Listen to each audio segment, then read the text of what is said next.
Cemburu membuat anak DPR RI tega habisi nyawa janda muda. Motif pembunuhan seorang janda muda satu anak, Dini Sera Afriyanti, oleh anak anggota DPR RI dari fraksi PKB, Gregorius Ronald Tanur, mulai menemukan titik terang. Kabarnya motif pembunuhan yang dilakukan GRT terhadap janda muda satu anak DSA diduga karena ada orang ketiga atau cemburu.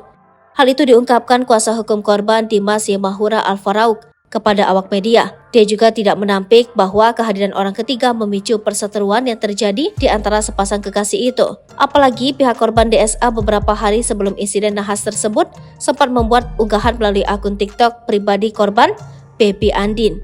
Unggahan tersebut bertuliskan, ceweknya mati-matian jaga hati buat cowoknya, cowoknya mati-matian buat matiin ceweknya. Bahkan ironinya, janda muda anak satu itu dibunuh begitu sadis.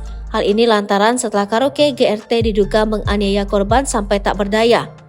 Mirisnya, setelah tak berdaya, korban DSA dilindas hingga diseret sampai 5 meter. Untuk diketahui, Gregorius Ronald Tanur alias GR ditetapkan sebagai tersangka kasus penganiayaan yang menyebabkan Dini Sera Afriyanti alias Andini, janda anak satu, meninggal.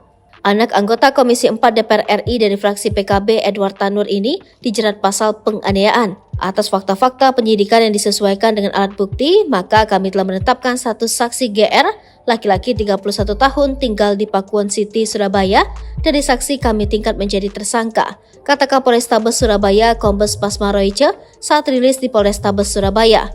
Pasma menyebut Ronald dijerat dengan dua pasal, yakni pasal 351 dan 359 KUHP tentang penganiayaan, dengan sangkaan pasal 351 ayat 3 KUHP dan atau pasal 359 KUHP dengan ancaman 12 tahun penjara, ujar Pasma. Download Tribun X sekarang, menghadirkan lokal menjadi Indonesia.